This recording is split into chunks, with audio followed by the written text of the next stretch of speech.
মুসা নবী তুর পাহাড়ে কথা বলতেন, আর আমাদের নবী নামাজে কথা বলতেন। শুধু নামাজেই নবী কথা বলেন নাই, মুরাকাবাতে মুহাসাবাতে নবী আল্লাহর সঙ্গে কথা বলতেন, বিনা পর্দায়, হেজাব ছাড়া। অর্থাৎ আল্লাহ রাব্বুল আলামিন তার হাবিব সরাসরি আমার নবীজির সঙ্গে কালবের মাধ্যমে আমার আল্লাহর সাথে কথা হতো।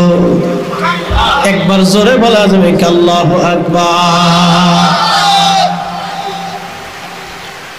হযরত মুসা নবী রওনা করছে, তুর পাহাড়ে যাবেন তিনি।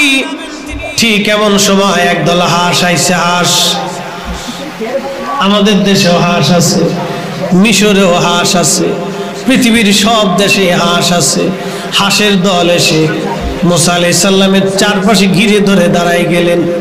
দাঁড়ায় যা বলতেছে, ও পয়গম্বর, আপনি তো আল্লাহর সাথে কালাম করার জন্য যাচ্ছেন। আজকে 1 মাস হলো মিশরের জমিনে কোনো বৃষ্টিপাত হয় না, বৃষ্টির অভাবে আমাদের বড় কষ্ট হয়। আপনি তো জানেন আমরা আল্লাহর একটা মাখলুক, আমরা আল্লাহর একটা সৃষ্টি, পানি না পাই আমরা চলতে পারি না। পয়গম্বর, ওহে মুসা আলাইহিস সালাম, আল্লাহর কাছে যা বলবেন আল্লাহ যাতে বৃষ্টি দেয়। হযরতে মুসা বললেন, ঠিক আছে যাও, আমি আল্লাহর সাথে কালাম করার সময় তোমাদের নালিশটা আল্লাহর কাছে পৌঁছাই দিব।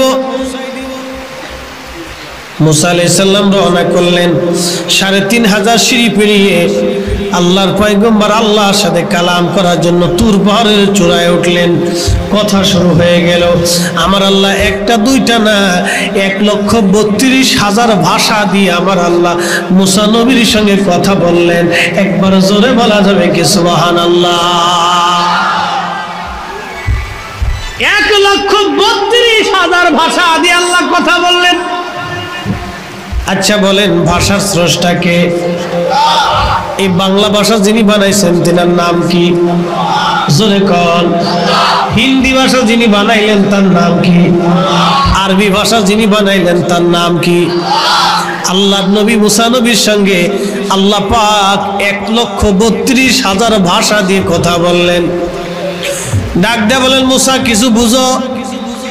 হযরতে মুসা নবী বলেন, আল্লাহ কিছুই তো বুঝলাম না। আল্লাহ বলেন, মুসা রে, আমি তো আর তোমার ভাষা দিয়ে কথা বলি না, এই জন্য তুমি বুঝো নাই। হিব্রু ভাষায় আমার আল্লাহ কথা বলা শুরু করলেন। হযরত মুসা নবীরে ডাক দিয়ে বলেন, মুসা রে, এবার কি তুমি বুঝো? মুসা নবী ডাক দেখো, আল্লাহ বুঝলাম। কি বুঝলা বলো? মুসা নবী ডাক দেখো, আল্লাহ যা ওয়াজ করলেন, যা বললেন, শুধু আখিরি নবী আর আখিরি নবীর উম্মতের প্রশংসায় আপনি করলেন। একবার আওয়াজ তুলে বলা যাবে আল্লাহু আকবার। আমাদের নবীর প্রশংসা আল্লাহ মুসা নবীর সঙ্গে তুর পাহাড়ে কালাম করার সময় সারাক্ষণ ওয়াজে নবীর প্রশংসা করলেন। আর আমার দেশের নজদি নবীর প্রশংসা করলেন, কলিজার ভিতরে চুলকায়, শরীরে চুলকায়, ওর ভালো লাগে না। তার মানে বোঝা গেল অরিজিনাল গাদ্দার। কথা বলেন ঠিক কিনা? কষ্ট হয় বাপ, কষ্ট হয়, খারাপ লাগে, চলবে চলবে। বন্ধুগণ খুবই মনোযোগ। হযরতে মুসা আলাইহিস সালাতু ওয়াস সালামের কাছে আল্লাহ আমার নবীর প্রশংসা করলেন। এই জন্য আল্লাহ বলেন, খায়রা উম্মাতিন উখরিজাত লিন-নাসি তা'মুরুনা বিল মা'রুফি ওয়া তানহাউনা আনিল মুনকার। খায়রা উম্মাতিন উখরিজাত লিন-নাসি, হে আমার নবীর উম্মত, আমার বান্দা, তোমাদেরকে আমি সর্বশ্রেষ্ঠ জাতি বানাইছি। দুইটা কাজ দুনিয়ার মধ্যে করবা। তা'মুরুনা বিল মা'রুফ, মানুষদেরকে ভালো কাজের দিকে তোমরা আহ্বান করবা। ভালো কাজ, ভালো কাজ, ভালো কাজ। ভালো কাজ, ভালো কাজ। আজকের সোহাদা কারবালা মাহফিল আপনারা বলেন ভালো না খারাপ? কিন্তু চট্টগ্রামে হয়, মুসলমান কি বরিশালে নাই? হ্যাঁ, মুসলমান কি রংপুরে নাই? মুসলমান কি রাজশাহীতে নাই? মুসলমান কি ময়মনসিংহে নাই? মুসলমান কি ঢাকায় নাই? তাহলে চট্টগ্রাম বিভাগের ভিতরে এত কারবালা মাহফিল হয়, অন্য জেলার মুসলমান নাকি ঘাস কাটে নাকি? তার মানে বোঝা গেল অন্য জেলার যারা উলামায়ে কেরাম আছে তারা সোহাদায়ে কারবালা সম্পর্কে তারা আসলেই অজ্ঞ না, তাদের শরীরের ভিতরে বাবা চুলকানি আছে। চুলকানি আছে। চুলকানি কি বলতেছি? চুলকানি আছে। চুলকানি কি? প্রশ্ন রাখবেন মুফতি জহিরুল ইসলাম ফরিদি, চুলকানি কি? আমার বাড়ি দক্ষিণবঙ্গ, এই জন্য আমার বুঝাতে গিয়ে বলতেছি আমার বাড়ি ফরিদপুর। আমার জানাশোনা থেকে বলতেছি চট্টগ্রামে সোহাদা কারবালা মাহফিল বেশি হয়, অন্য ডিভিশনগুলিতে সোহাদা কারবালা মাহফিল বুঝেই না। বাংলাদেশের হাজার হাজার মসজিদ আছে, এই মুহররম মাসে সোহাদায়ে কারবালার আলোচনাই হয় নাই। এই কথা বলে, আমার বাড়ি দক্ষিণবঙ্গে, আমি জানি।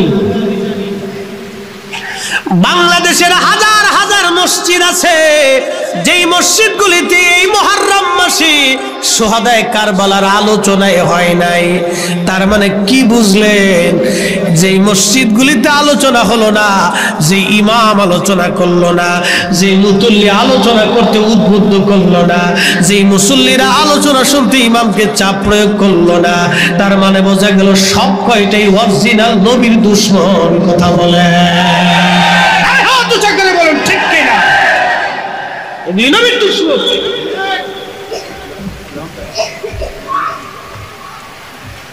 বন্ধুগণ, হক কথা তিতা। আহলে বায়তের আলোচনা কি আমরা নিজেরা বানাই করি না? আল্লাহ নিজে করছে। আমরা বানাই বলি না, আল্লাহর নবী নিজে বলে গেছে, আল্লাহর হাবিব নিজে বলে গেছে। আল্লাহর নবী বলছেন আল হাসান ওয়াল হুসাইন সাইয়্যিদা শাবাবি আহলিল জান্নাহ। আমার হাসান আর হুসাইন দুইজন জান্নাতি যুবকদের সর্দার। এই কথা তো নবীর ইন্তেকালের পরে সাহাবায়ে কেরাম ভোট বসে ভোট প্রদান করে সাহাবায়ে কেরাম দেয় নাই। এই কথাটা বলেছেন আমার নবী, নবীজি শরীয়তে থাকা অবস্থায়, ইমাম হাসান হুসেন জিন্দা থাকা অবস্থায় আল্লাহর নবী বলে গেছে এরা দুইজন জান্নাতের যুবকদের সর্দার। একবার জোরে বলা যাবে কি সুবহানাল্লাহ? এরা দুইজন জান্নাতের যুবকদের সর্দার, নবীজি হায়াতে জীবনে বলে গেছেন। কোন সাহাবীরা ভোট করে বসে দেয় নাই, প্রিয় নবীজি নিজে তার জবান থেকে বলে গেছেন। নবী নিজের ইচ্ছায় বলেন নাই, যিনি জান্নাত বানাইছে ওই মালিক আমার আল্লাহর ইচ্ছায় বলেছে। কথা কয়, নবী নিজের ইচ্ছায় বলছে? হ্যাঁ, যে জান্নাত বানাইছে সেই মালিকের ইচ্ছায় বলে গেছে। তার মানে হাসান হুসেন জান্নাতি যুবকদের সর্দার। এটা আমাদেরও ইচ্ছা না, আমাদেরও সিদ্ধান্ত না, আমাদের ভোট না, আমাদের পরামর্শ না, নবীর নিজের ইচ্ছা না। ইচ্ছা হলো ওই মালিকের, যেই মালিক জান্নাত বানাইছে, যেই মালিক জাহান্নাম বানাইছে, যেই মালিক পৃথিবী সাজাইছে, যেই মালিক জগৎ সাজাইছে, যে মালিক পৃথিবীতে প্রেম ভালোবাসা সৃষ্টি করেছে, ওই মালিক বলেছে হাসান আর হুসাইন দুইজন জান্নাতের যুবকদের সর্দার। আর হযরত ফাতেমা হলো জগৎ জননী, সমস্ত মহিলাদের সর্দারিনী, সাইয়্যিদাতুন নিসাই আহলিল জান্নাহ। একবার জোরে বলা যাবে কি মারহাবা? সালাতুন ইয়া রাসূলুল্লাহ আলাইকুম, জবান খুলে সালাতুন ইয়া রাসূলুল্লাহ আলাইকুম সালামুন ইয়া। খবর লও ইয়া রাসূলুল্লাহ, খবর লও मेरे मौला मेरे आका खबर लो सलात अलैकुम। বন্ধুগণ খুবই মনোযোগ। আল্লাহ বলেন খায়রা উম্মাহ, তোমরাই সর্বশ্রেষ্ঠ জাতি। লিন্নাস, মানব জাতির জন্য তোমাদেরকে পাঠিয়েছি। তা'মুরুনা বিল মারুফ, মানুষদেরকে তোমরা ভালো কাজের দিকে ডাকবা। আচ্ছা আপনারা বলেন সুদ খাওয়া হালাল না হারাম? ভালো না খারাপ? তাহলে আজকে যারা সুদের দিকে মানুষদেরকে ডাকে, ওই যে ডাক্তার ইউনিউস গ্রামীণ ব্যাংক বানাইয়া দেশে সুদ লাগাইয়া এদেশের কোটি কোটি টাকা হাতায় নিয়ে চলে গেল। বাজানো খুব মনোযোগ দেন, এরকম বহু এনজিও বাংলাদেশে আছে, সুদের ব্যবসা করে, ডাইরেক্ট অ্যাকশন সুদের কারবারি অনেক মানুষ করে। ওরা কি জানে না আমরা কবর দেশে চলে যাব? ওরা কি বুঝে না আমরা শূন্য হাতে চলে যাব? বাংলাদেশের বিরাট বড় বড় গ্রুপ ইন্ডাস্ট্রিয়াল মালিক যারা ছিল অনেকে আজকে কবর দেশে চলে গেছে। কাউকে আজিমপুর গোরস্থানে দাফন করা হলো, কাউকে বনানী গোরস্থানে দাফন করা হলো। ওই মিডিয়া কথা কওয়া যাবে না। কাউকে গোরস্থানে দেয়া হলো বনানী। আচ্ছা আপনাদেরকে আমার দিকে তাকান, অ্যাটেনশন প্লিজ। বনানীর মাটি কি বেহেশত দিয়ে বানানো? হ্যাঁ, বনানীর মাটি কি বেহেশতের তৈরি? আজিমপুরের গোরস্থানের মাটি কি জান্নাতুল ফেরদাউসের মাটি? বাজার ওই মাটিও যে মাটি, এই চট্টগ্রামের মাটি একই মাটি। ঢাকা শহরে যদি কোটি কোটি টাকার মালিক, তার জন্য 3.5 হাত। আর যে বেটা ভিক্ষে করে খায়, বাবা আমার 2 টাকা ভিক্ষে দেন, 1 শতক জমিনও তার নামে নাই, তার জন্য একই মাটি 3.5 হাত জমিন বরাদ্দ, একটু বাড়বেও না কমবেও না। বাদশাহ क्या फकीर हो सबको एक ही ठिकाना। अल्लाह बसन अल्लज़ी खलक़ल मौत, আমি তোমাদের জন্য মৃত্যু সৃষ্টি করেছি, মরণ মরণ মরণ, মরে যেতেই হবে। নবীর পক্ষ নিয়ে মরব, নবীর বিরুদ্ধে যাইয়া মইরা বাবা জান্নাতে যাওয়ার আর সুযোগ নাই। কথা কন ঠিক কিনা? ওরা বেদাতি, আমরা যতই কোক, আমার আঞ্চলিক ভাষা বলতেছে, হাসিস না, আমার দিকে তাকা। ওরা আমার বেদাতি যতই বলুক, ওর বেদাতের গোষ্ঠী ফ্যাক্টরি আর ফতোয়া নিয়া খেতার ভিতরে খেতা চিনি নেমন না, কাতা কাতা। আপনার দেশে কি কয়? কাথা। ও কম্বলের ভিতরে নিয়ে বেদাতের গোষ্ঠী ফতোয়া নিয়ে শুয়ে থাকুক, ও সাতা আমরা সুন্নিরা দেখার টাইম নাই। বাংলা ভাষায় বলতেছি, হিন্দি ভাষায় নাই। বাজানো সোজা সাপটা কথা আমি বলি, বাকি ঝুঁকি আমার কাছে নাই। বেজার হলেও ভালো, খুশি হলেও ভালো। কাউকে খুশি করার জন্য ওয়াজ করা যাবে না, ওয়াজ করতে হবে আল্লাহ তার নবীকে খুশি করার জন্য। আমরা ওয়াজ করে দাওয়াত কেমনে বেশি পাবো? দাওয়াতের লোভে ওয়াজ করি। কত বক্তা কিয়ামতের ময়দানে জিহ্বা টেনে টেনে আল্লাহ কেটে ফেলে দিবে। বক্তাগিরি যত মজা তত সাজা, যত মজা তত সাজা, যত মজা তত সাজা। আল্লাহ বক্তারে ফিরাইয়া তক্তা বানাইবো, তক্তা বানাইবো, তক্তা। বক্তাকে আল্লাহ ফিরাও কে? ফিরে কে বুঝিস না? পরে মুরগি খাইছি, খায় করছো কি কর? যত মজা তত সাজা। আল্লাযী খালাকাল মাউত, আল্লাহ বলেন মৃত্যু সৃষ্টি করেছি। আল্লাযী খালাকাল মাউতা ওয়াল হায়াত, এবং তোমার জীবন আমি সৃষ্টি করেছি, মরণও করেছি, জীবনও করেছি। লিয়াবলুয়াকুম, তোমাকে পরীক্ষা করার জন্য। পৃথিবীটা একটা পরীক্ষার জায়গা, পরীক্ষার হল, পরীক্ষা চলতেছে। আজকের শুহাদা কারবালা মাহফিলে যারা আসলো এরা পাশ করলো, যারা আসে নাই তারা ফেল মারছে। এই কথা বলে, বৃষ্টি কার? আমরা কার? আজকে অনেকদিন বাংলাদেশে বৃষ্টি হয় না। আপনি জানেন বৃষ্টির জন্য কত মানুষ হাহাকার করে। আমি তো মনে করি আজকের মাহফিলের সৌভাগ্য বৃষ্টি হয়েছে, এটা সৌভাগ্য। কি কথা করেন না কেন? আমি মনে করি শুহাদায়ে কারবালার মাহফিলের জন্য আল্লাহ বৃষ্টি দিচ্ছে। শুহাদায়ে কারবালার মাহফিলের বরকতে আল্লাহ রহমত পাঠাইছে। বাজানো অনেকে চিন্তা করছে ঘরের মধ্যে বসে বিরাট সুবিধা পাইছি, আজকে সুবিধা পান নাই। লিয়াবলুয়াকুম, পরীক্ষা করার জন্য তোমাকে পাঠাইছি, পরীক্ষা। আমি মুফতি ফরিদির কণ্ঠ সুন্দর, এটা আল্লাহর পক্ষ থেকে আমার পরীক্ষা। আমি ইলম শিখেছি, এটাও পরীক্ষা। এই মাদ্রাসার যিনি মুহতারাম সুপার মহোদয়, ওনার মাদ্রাসা নিয়ে উনি পরীক্ষায় আছেন।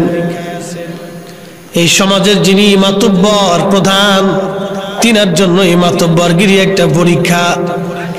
যুবকরে সুন্দর চেহারা, এটা আল্লাহর পক্ষ থেকে পরীক্ষা। নারী রে তুমি সুন্দরী, এটা আল্লাহর পক্ষ থেকে তোমার জন্য পরীক্ষা। লিয়াবলুয়াকুম, পরীক্ষা পরীক্ষা। কোটিপতি, কোটি কোটি টাকার মালিক হইছেন, আল্লাহর পক্ষ থেকে পরীক্ষা, পরীক্ষা, পরীক্ষা। অনেক ধনীরা ভাবে হয়তো টাকা নিয়ে কবর দেশে চলে যাব। কত ধনী কবরে গেছে, একটা পয়সাও বাবা নিয়ে যেতে পারে নাই।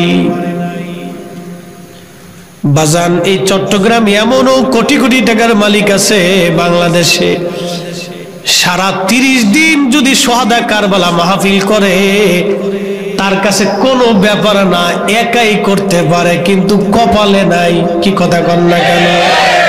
ঠিক কি না? নসিবে নাই। কোটি কোটি টাকার মালিক টাকা কোথায় খরচ করবে নিজেও বুঝে না, খালি বিদেশ যায়, বিদেশ যায়, বিদেশ করে এখানে যায় সেখানে যায়। টাকা কোথায় খরচ করবে বুঝে সারে না যে এত টাকা কোন জায়গায় ব্যয় করব।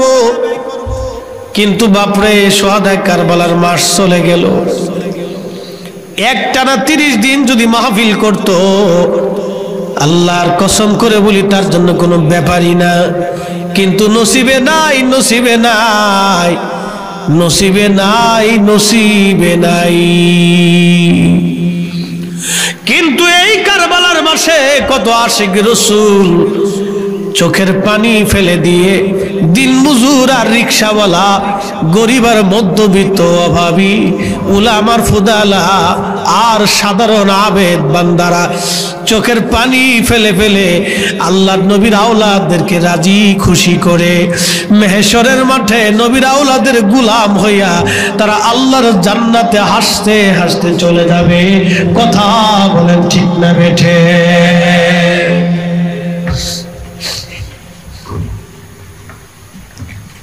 বন্ধুগণ আমার,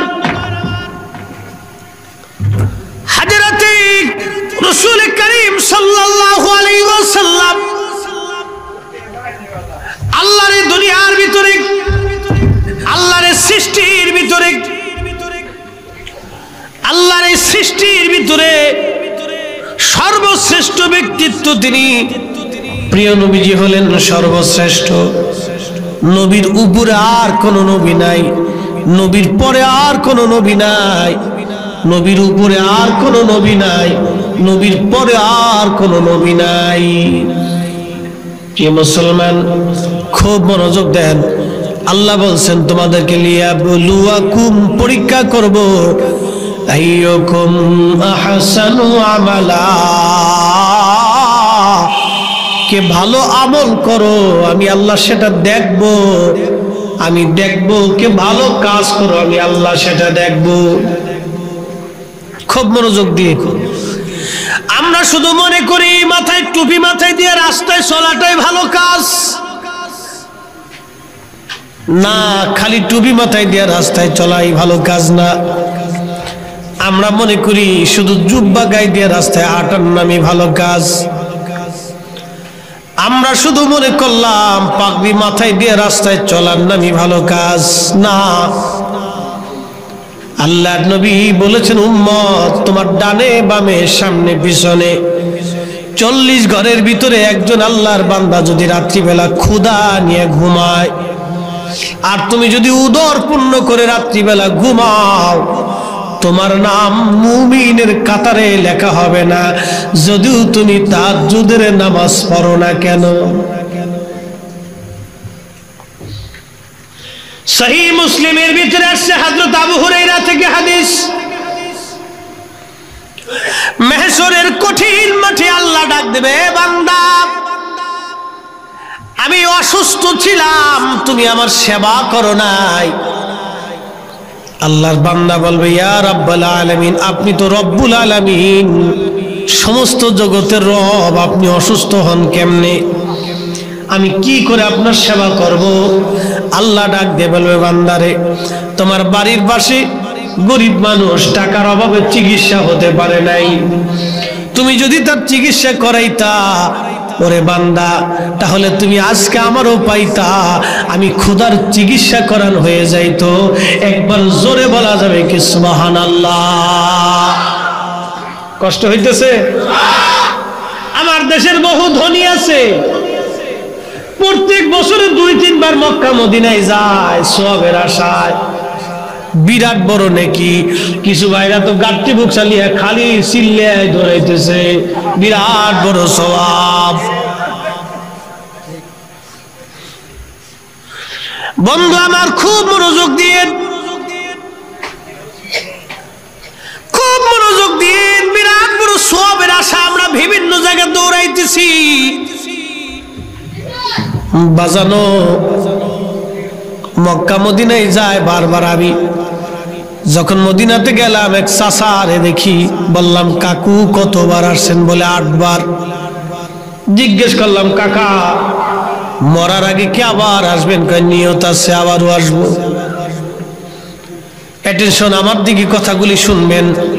আল্লাহ বলেন, আইয়ুকুম আহসানু আমালা, কে ভালো কাজ করো আমি আল্লাহ সেটা দেখবো, সেটা দেখার জন্য তোমাকে দুনিয়াতে পাঠাইছি।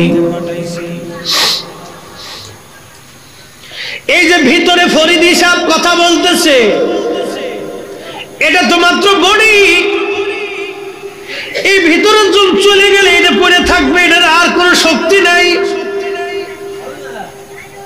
ওয়ায়াসআলুনাকা আনির রূহ, রূহ সম্পর্কে তোমাকে প্রশ্ন করা হলো, নবীজিকে প্রশ্ন করা হলো, ইয়া রাসূলুল্লাহ ওয়ায়াসআলুনাকা আনির রূহ, আপনাকে রূহ সম্পর্কে জিজ্ঞাসা করা হয়, আপনি বলে দেন, কুলির রূহু মিন আমরি রব্বি, এটা আল্লাহ পাকের একটা হুকুম, আল্লাহর কাছে ছিলাম, আল্লাহর কাছে আবার আমরা ফিরে চলে যাব।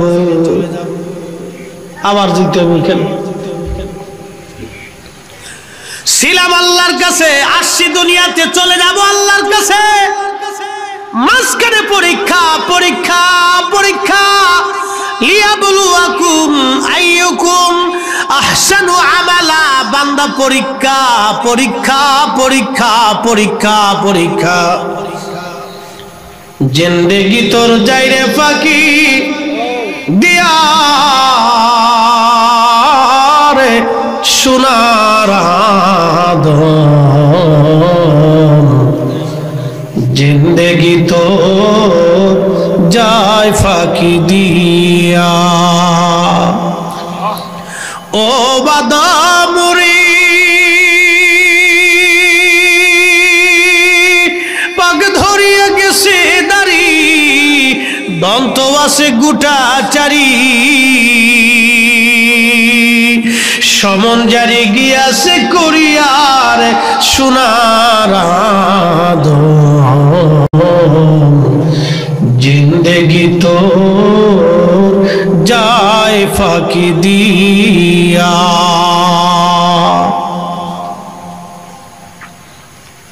পরীক্ষার মধ্যে পড়েছি, বিরাট বড় পরীক্ষার মধ্যে পড়েছি, জানি না পাশ করতে পারবো কিনা, বিরাট বড় পরীক্ষা। কাকারে বললাম, কাকা 8 বারে কত টাকা খরচ? বলে 20 লক্ষ। আমি বললাম, চাচা কি জন্য মক্কা মদিনায় 8 বার আসছেন? বলে বাবারে আল্লাহ নবী পাওয়ার জন্য মক্কায় বারবার আসি। আমি বললাম, কাকু প্রথমবার আসাটা আপনার জন্য ফরজ ছিল, দ্বিতীয়বার আসাটা নফল, তৃতীয়বার আসবেন সেটাও নফল, আসলেও হয় না আসলেও হয়। আমি বললাম, বাবা মনের বড় আশা, 3 বার আসতেন, বাকি আরো 5 বারের টাকা দিয়ে। বাবারে এই 15 লক্ষ টাকা দিয়ে আপনার এলাকায় কি গরিব মানুষ নাই? বাবারে বললাম, চাচা সদর হসপিটালে যায় দেখবেন কত মা টাকার অভাবে সন্তানের ওষুধ কিনতে পারে না, কত বাবা টাকার অভাবে সন্তানের ওষুধ কিনে দিতে পারে না, কত সন্তান টাকার অভাবে বাবা মার ওষুধ কিনে দিতে পারে না, কত গরিব মা টাকার অভাবে দুঃখে দুঃখে দুঃখে দুঃখে মারা যায়, ওষুধ খাইতে পারে না, কত রজনী কত গরিব মানুষ ওষুধ না খাইতে পারে, রাতভর কষ্ট করে। আমি বললাম, বাবারে আল্লাহ পাওয়ার জন্য আপনি মক্কায় 8 বার আসছেন, আবার আসবেন নিয়ত করেছেন। আমি বললাম, বাবা টাকার জন্য কত মানুষ ওষুধ কিনে দিতে পারে না। আমি বললাম, বাজানো এই লক্ষ টাকা আল্লাহ পাওয়ার জন্য খরচ না করে আপনি যদি গরিব মানুষের চিকিৎসার জন্য ওষুধ কিনে দিতেন, বাবা আল্লাহ মক্কায় খোঁজা লাগতো না, নবী মদিনায় খোঁজা লাগতো না, আল্লাহ এবং আল্লাহর নবী আপনার ঘরের ভিতরে যাইয়া আপনার কাছে ধরা দিত। কথা বলেন ঠিক কিনা? বহু ধনী মানুষ আছে খালি মক্কায় দৌড়ায়, টাকা হলেই মক্কায় দৌড়বে, বিরাট সোয়াব, বিরাট সোয়াবের আশায় কত ধনী খালি মক্কার দিকে দৌড়ায়, ধনী মক্কার দিকে দৌড়ায়। চাচার কবর কোন জায়গার, চাচি কান্দে কোন জায়গা? বুঝেন বুঝেন, চাচার কবর এক জায়গা, চাচি কান্দে আর এক জায়গা। আল্লাহ পাবে কোথায়? ধনী তালাশ করে কোন জায়গা। বাজানো খুব মনোযোগ দেন। আল্লাহ বললেন, বান্দারে আমি ক্ষুধার্ত ছিলাম, তুমি আমার খাবার দাও নাই। সহিহ মুসলিমের হাদিস। আল্লাহর বান্দা ডাক দিয়ে বলবে, রব্বুল আলামিন তুমি তো মালিক, তুমি তো নিজে রিজিক দাও, আল্লাহ তুমি আবার কোন সময় ক্ষুধার্ত হলে? আল্লাহ বলবেন, বান্দারে আমার ক্ষুধার্ত বান্দারা খাবারের অভাবে না খেয়ে থাকতো, সেই দিন যদি তুমি আমার বান্দাদেরকে খাবার দিতা আমি আল্লাহ পাইয়া যাইতাম, আমার আল্লাহর খাওয়া হয়ে যাইতো। একবার জোরে বলা যাবে কি মারহাবা? কিন্তু কয়জনে আমল আমরা করি, কয়জনে আমল আমরা করি, কয়জনে আমল আমরা করি? দুনিয়াটা পরীক্ষায় ধনী, আল্লাহ আপনাকে পয়সা দিছে, এটা পরীক্ষা পরীক্ষা পরীক্ষা পরীক্ষা, এটা আল্লাহর পক্ষ থেকে পরীক্ষা পরীক্ষা। আল্লাহ আমাদেরকে সর্বশ্রেষ্ঠ জাতি বানাইছেন, দুনিয়ার ভিতরে পরীক্ষা দিতে হবে আমাদেরকে বন্ধু। আল্লাহ বলবেন, বান্দারে আমি তৃষ্ণার্ত ছিলাম, তুমি আমাকে পানি পান করাও নাই। বান্দা বলবে, আল্লাহ বলেন কি? আপনি তো রব্বুল আলামিন, আপনি কখন তৃষ্ণার্ত হলেন? আল্লাহ বলবে, বান্দারে তোমার বাড়ির পাশের ব্যক্তি তৃষ্ণার্ত ছিল, তুমি তারে পানি দাও নাই। অর্থাৎ আরবে তো আপনারা জানেন পানির বড় অভাব, তুমি তারে পানি দাও নাই। তুমি যদি তাকে পানি দিতাও বান্দা, আমি আল্লাহর হয়ে যাইতো, আমি আল্লাহ পাইতাম। আজকে আমি আল্লাহ পেয়ে যাইতাম তোমার এই পানি। তাহলে বুঝলেন কি এইগুলির বিরাট বড় দাম, দুনিয়াতে পরীক্ষা। আমরা প্রতিবেশীরা মিলেমিশে থাকবো, এটাই আমাদের তরিকা হওয়া দরকার। কবির ভাষায় আমাদের ছোট গ্রাম মায়ের সমান, আলো দি বায়ু দি বাঁচাইছে প্রাণ, মাঠ ভরা ধান তার জল ভরা দিঘি, চাঁদের কিরণ লেগে করে ঝিকিমিকি, আম গাছ জাম গাছ বাজার যেন মিলেমিশে আসে ওরা আত্মীয় হেন। সকালে সোনার রবি পূর্ব দিকে উঠে, পাখি ডাকে বায়ু বয় নানা ফুল ফোটে। আমাদের দেশে অনেক বড় বড় নামাজি আছে, বিরাট বড় পাক্কা নামাজি, কিন্তু সমাজের ভিতরে ভেজাল বাঁধায়। এই কথা কর না, আছে না এরকম কিছু বুড়া শয়তান আছে না? একবারে হারামি বুড়া। এই কথা কর না কেন, আছে না হারামি বুড়া? বুঝেন নাকি? একবারে জাত শয়তানি গুলো, বিরাট বড় কিছু বুজুর্গ ভাবলে বুঝিতে, কিন্তু শয়তানের আডি, খালি ভেজাল বাঁধা সমাজে, খালি ভেজাল বাঁধায়। আর ইমাম সাহেব তো মানে মোটামুটি মসজিদে শান্তি দিয়ে থাকতে দেন। হ্যাঁ, খালি আপনার ওয়ার্ড না ভাই, সারা বাংলাদেশ। এই ধরেন আপনাদের এলাকাতে ওই কি বলে আপনার পটিয়ার থেকে ধরেন একটা লোক আসছে, আপনার আসার পরে আব্দুল করিম সাহেবের বাড়িতে গেল, যাওয়ার পরে করিম সাহেবের বাড়ির থেকে বেড়ায় রাস্তা দিয়ে যাচ্ছে, তো দোকান থেকে এক লোক জিজ্ঞেস করলো সালাম আলাইকুম, বাংলা সালাম আর কি, এর নাম দিয়েছি বাংলা সালাম, সালাম আলাইকুম। মুরব্বী আপনার চিনা চিনা মনে হয় না, নতুন নতুন মনে হচ্ছে। কোথায় বাড়ি? বলে আমার বাড়ি পটিয়ায়। কোন জায়গায় আসছিলেন? বলে আপনাদের এই নূর মার্কেটে, এখানে এক ভদ্রলোকের বাড়ি, আব্দুল করিম সাহেবের এইখানে আসছিলাম, করিম সাহেবের মেয়েটা দেখার জন্য, আমার ছেলের সাথে আত্মীয়তা হওয়ার কথা। এই লোকে কয় জাগার পাইলেন না কেন? কারণ মেয়ের চরিত্র ভালো না, মেয়ের মার চরিত্র আরো খুব খারাপ, খুব খারাপ। এখানে আত্মীয়তা করা যেত না, খুব খারাপ লোক। এইরকম লোক মনে হয় আপনাদের এলাকায় 2-4 জন নাই? সবলি আল্লাহ না বন্ধু। শুধু কি আপনার এলাকা, বাংলাদেশের এমন কোন গ্রাম নাই যে গ্রামে এইরকম মনের মানুষ না আছে। এইরকম মনের মানুষ যতদিন বাংলার গ্রাম থেকে না যাবে, ততদিন এই জাতির ভাগ্যের পরিবর্তন হবে না। কথা বলেন ঠিক কিনা? এগুলো জাত হারামি, এগুলো মানুষ না, এগুলো কুত্তার চাইতেও নিকৃষ্ট। কথা বলে মানুষ না, এগুলো মানুষের কাতারে পড়ে না, এদের চাইতে কুকুরও ভালো। প্রশ্ন রাখবেন ফরিদে হুজুর এত শক্ত কথা কেন বলেন? এরা মনে করে আমরা দুনিয়াতে চিরদিন থাকবো। আল্লাহ বললেন না রে বান্দা, ইন্না বাতশা রাব্বিকা লাশাদীদ, আমার ধরাটা খুবই মজবুত ধরা, যখন ধরবো বান্দা আর ছাড়বো না। ধরে টেনে নিয়ে চলে আসবো, একবার প্লাস দিয়ে ধরে টেনে নিয়ে চলে আসবো। বান্দা থাকার আর সুযোগ হবে না, সুযোগ হবে না, সুযোগ হবে না। বান্দা টেনে নিয়ে চলে আসবো। জানাজা যাচ্ছে প্রিয় নবীজির সামনে দিয়ে, নবীজি বলে লোকটা জাহান্নামী। সাহাবায়ে কেরাম বলেন ইয়া নবী আল্লাহ, লোকটা তো নামাজি ছিল। আল্লাহর নবী বলেন নামাজ পড়লে হবে কি, এই লোকের কারণে তার প্রতিবেশীরা কষ্ট পাইতো। খুব মনে করি এই ওয়াজটা বাড়ি পর্যন্ত নিবেন। এটা আমাদের সামাজিক ব্যাধি এত পরিমাণে বাড়ছে, আপনি কল্পনা করতে পারবেন না। এত পরিমাণে এই সামাজিক ব্যাধিগুলি বাড়ছে সারা বাংলাদেশে, রন্দে রন্দে ছড়াই গেছে। বেশিরভাগ এই ভারতীয় মিডিয়া, জি বাংলা, স্টার জলসার এই সমস্ত বেহায়া নাটকগুলি আমাদের দেশের নারী সমাজকে নষ্ট করে দিছে। কথা বলেন ঠিক কিনা? আমাদের দেশের নারী সমাজকে নষ্ট করে দিছে। সংসারে কিভাবে ভেজাল বাঁধাবে, শাশুড়ি বৌমার ঝগড়া কেমনে হবে, কেমনে আর একজনে ক্লিক দিবে, এই সমস্ত কেমনে সাজন গুজন, কেমনে রাজনীতি, এই সমস্ত যত সব ফাইজলামি, এগুলি সমস্ত বেহাপনা তৈরি করে সৃষ্টি করে আমার দেশে এই মিডিয়াগুলি এগুলি নষ্ট করে দিছে আমার দেশের নারী সমাজে। প্রায় ফ্যামিলির ভিতরে এখন অশান্তি বিরাজ করতেছে, মানুষের খাবারের অভাব নাই।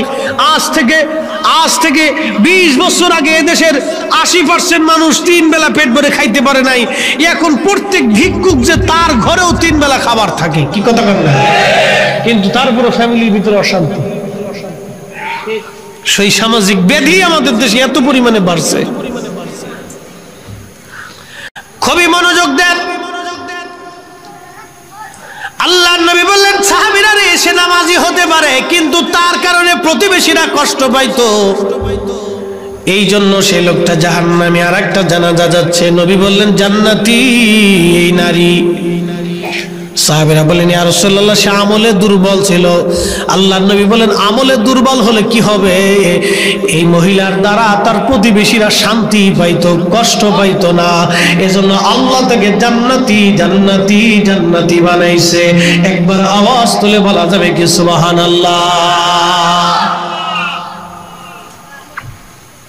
ও নারীরা আমার ওয়াজগুলি শুনে যান, জীবনে কাজে লাগবে। বাজান 100 টাকা জমি নিয়েও বাড়ি কবরে যাওয়ার সুযোগ নাই। বহুদিন পরে আমি বাড়ি গেলাম, দেশের বাড়ি যাওয়া হয় না, খুব কম যাই। আমার জমি জমা বড় ভাইরা সবাই দেখে, ওগুলো আমার দেখার সময় হয় না। ফসল আদিও আমি আনি না, এটা আমার সময় হয় না। অনেকদিন পরে বাড়ি গেলাম, পশ্চিম পাড়ার এলাকার চিন্তা করলাম একটু জমিন দেখে আসি। যাওয়ার পরে দেখি আমাদের জমিনের আইল ঠেলতে ঠেলতে একবারে বাঁকা বানায় লাইছে। পাশের জমিন আলে বললাম ভাইজান আইলটা তো ঠেলতে ঠেলতে বেঁকা হয়ে গেল, আমি তো সোজাই দেখছিলাম, আগে থেকেই সোজাই দেখছি। কয় না হ্যাঁ, ওই জমিন আমি পাই আপনাদের ভিতরে, কাগজে কলমে পান তো? বললাম সারা জীবন দেখছি সোজা, আজকে বেঁকা হয়ে গেল, প্রায় 1 হাত পর্যন্ত বেঁকা হয়ে গেছে। বললাম অসুবিধা নেই, যদি আপনি পান তা আপনি পেয়ে গেলেন, আর যদি আপনি না পান তাহলে দুনিয়াতে আপনার কাছে আর আবদার করলাম না, মেহেশরের মাঠে কিন্তু দেখা হবে আপনার সাথে আমার। জমিন সেই দিন দিয়ে কিন্তু জান্নাতে যাওয়া লাগবে না। আমি ফরিদি সাহেব এত সহজে ছেড়ে দিবেন না, খান অসুবিধা নেই। 1 হাত জমিন দিয়ে আপনি আর কত মন ধান খাবেন, আপনি খান অসুবিধা নেই, খান। 1 হাত জমিন দিয়ে কত মন ধান খাবেন আপনি? আপনি তো কোটিপতি হয়ে যাবেন না, আর আমি 1 হাত জমিনের জন্য ভিক্ষুক হয়ে যাব না। খাইতে থাকেন, মেহেশরের মাঠে দেখা হয়ে যাবে, অসুবিধা নেই। প্রিয় মুসলমান খুব মনোযোগ। পৃথিবীতে আমাদের জন্য পরীক্ষার জায়গায় জন্য পরীক্ষা দিতে আসছি। এই সামাজিক ব্যাধিগুলি আমাদের থেকে দূর করা লাগবে। আমরা যেন মানুষ মানুষের মতো হতে পারি, মানুষ মানুষের মতো হয়ে কবরে যাইতে পারি। বাপরে খুব মনোযোগ দিয়ে শুনে যাবেন। আল্লাহর কসম করে বলি, আপনি নামাজ পড়ছেন, রোজা রাখছেন, জিকির করছেন, ইবাদত করছেন, হজ করছেন, জাকাত দিছেন, সিল্লা মারছেন, যাই কিছু দেন না কেন, পীরের বাড়ি গেছেন, বহুত জায়গায় গেছেন, অমুক জায়গা তমুক জায়গা সমুক জায়গা, একবারে মক্কার ঘর ধরে ধরে কাঁদছেন।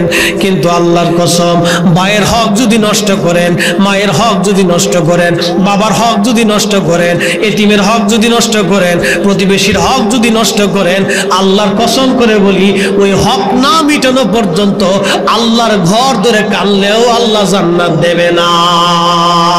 এই কথা বলেন ঠিক কিনা?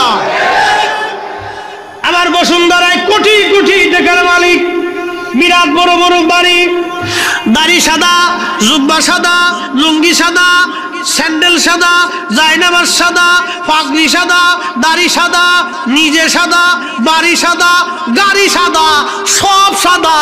মানুষের রক্ত চুষে চুষে কোটি কোটি টাকার মালিক হইয়া সব সাদা বানাই দিছে। শয়তানে হাসে আর কয় তোর মতো ইবলিস দুনিয়াতে থাকতে আমার আর কোনো কাজ নাই, আমি সমুদ্রে চলে গেলাম। কথা কই থাকে আদে রাস্তা মেরে আর খালি সুবহানাল্লাহ সুবহানাল্লাহ সুবহানাল্লাহ, 3 সিল্লে মাইরে একবারে বেহেশত কিনে লাইছে। মারছে 3টে সিল্লে একবারে কায়দা মতো। সিল্লে শুনছে যে একবারে সিল্লে মারলে বেহেশত পাওয়া যায়, একবারে সারা জীবন মানুষের একবারে রক্ত শুষে শুষে খাইয়ে একবারে মানুষের মাথায় বাড়ি দিয়ে এখন একবারে সব সাদা বানায় ফেলাই দিয়ে একবারে বেহেশত হয়ে গেছে। দোষ বিয়াতিলে খালি কই সুবহানাল্লাহ সুবহানাল্লাহ। শয়তানে আসে আর কয় যা কাজ হইছে।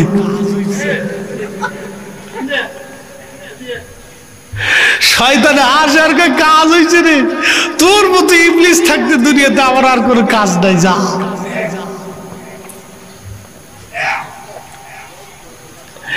রে মুসলমানেরা, খুবই সাবধান করে বলে দিয়ে যাচ্ছি,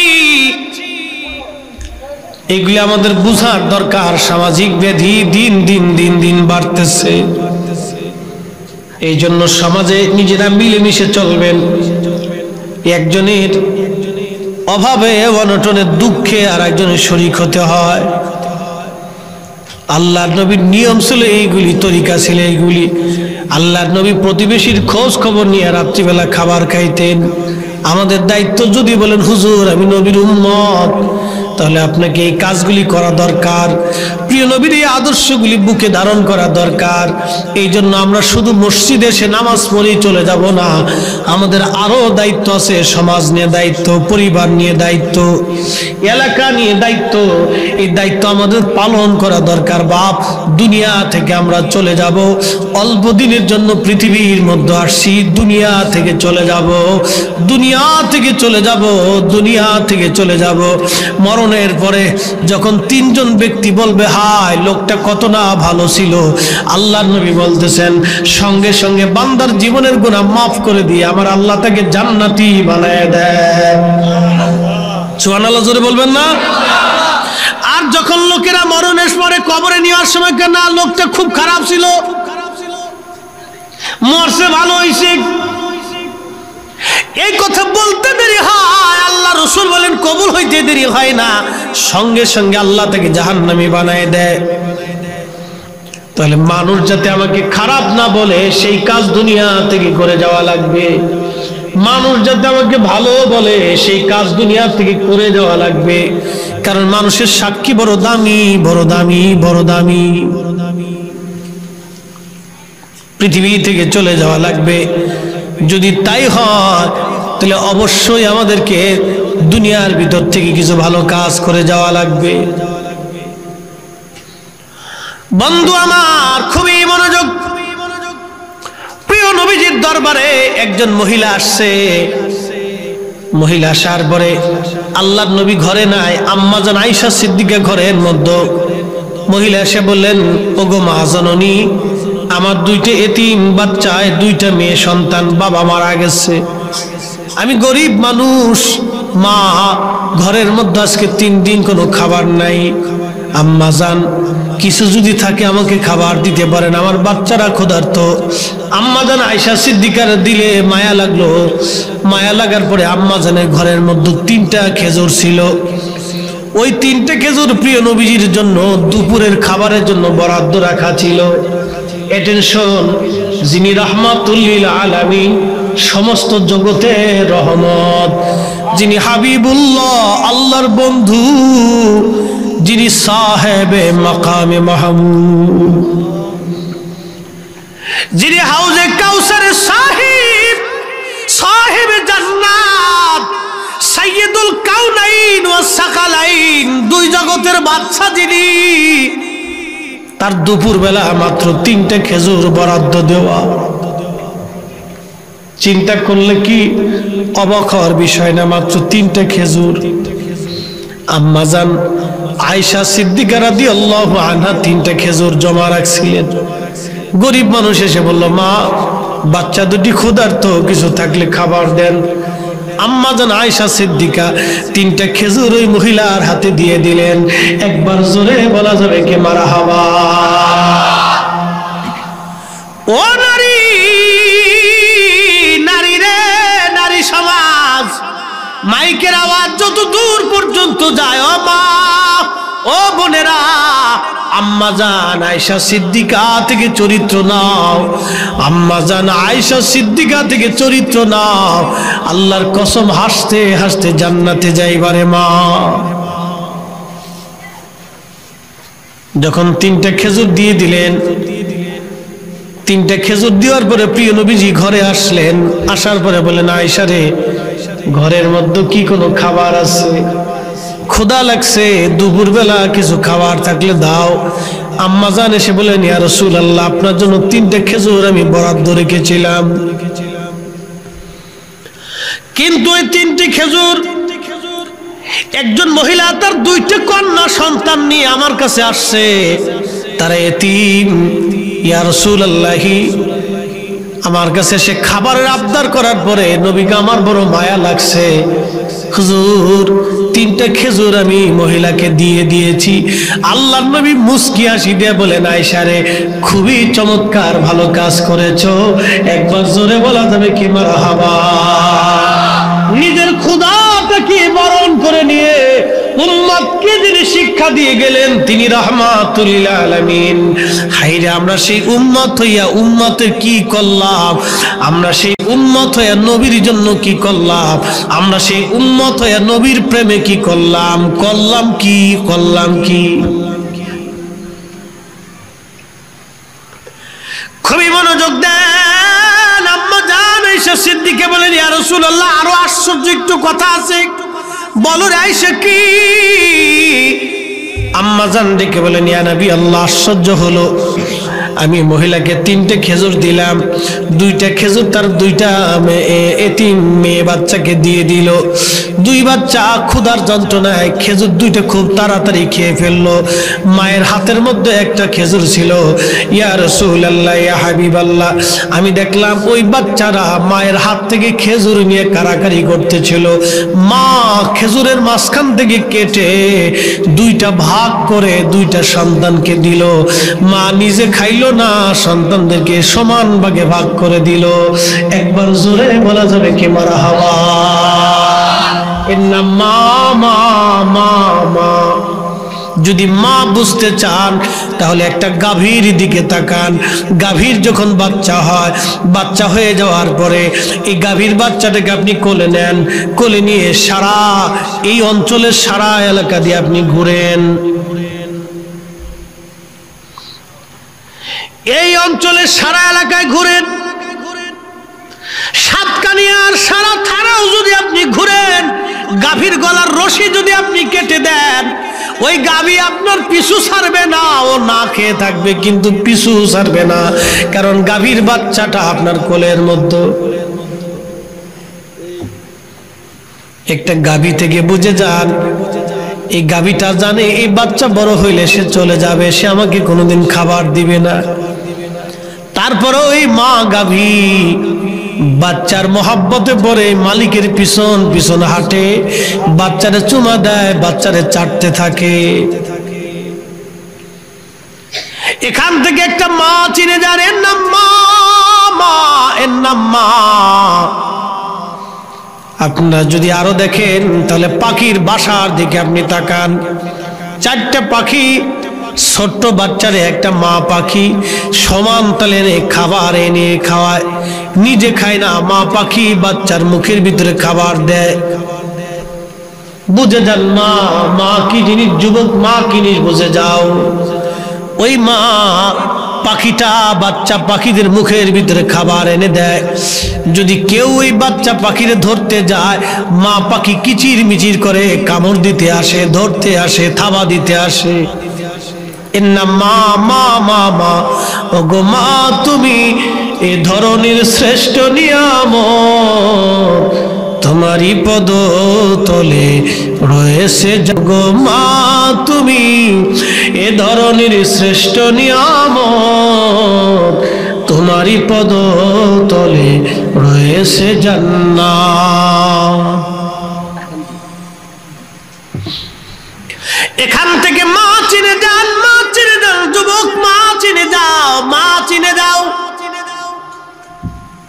প্রিয় নবীজি ডেকে বলে, আয়েশা রে, ওই মহিলার 2টা এতিম বাচ্চা সমানভাবে খেজুর দিয়েছে, 2টা এতিম কন্যা সন্তান।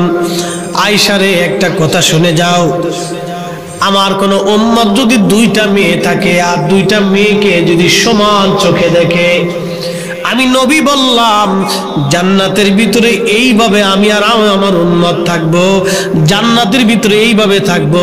আমি নবীর পাশাপাশি আমার এই উম্মত থাকবে যারা মেয়েদেরকে সমানভাবে দেখবে। একবার আওয়াজ তুলে বলা যাবে কি মারহাবা। অনেক বাবারা মেয়ে হইলে চিন্তা করে ও পরের বাড়ি চলে যাবে না,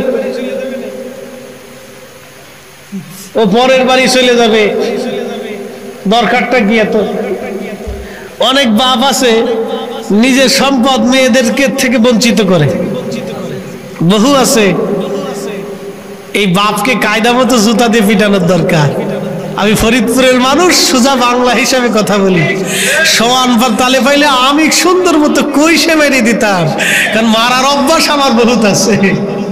সুন্দর করে কইসে জাগা মতো মেরে দিতাম, একবারে জাগা মতো একবার। তোকে মুসলমান হইতে বলছে কে বেটা? কে মুসলমান হইতে বলছে? এটা মুসলমানের কলঙ্ক, এটা মানুষ নামের কলঙ্ক। একটা কুকুরও তার বাচ্চাদেরকে সমান চোখে দেখে, কথা বলেন ঠিক না বেটা? একটা কুকুরও তার বাচ্চাকে সমান চোখে দেখে।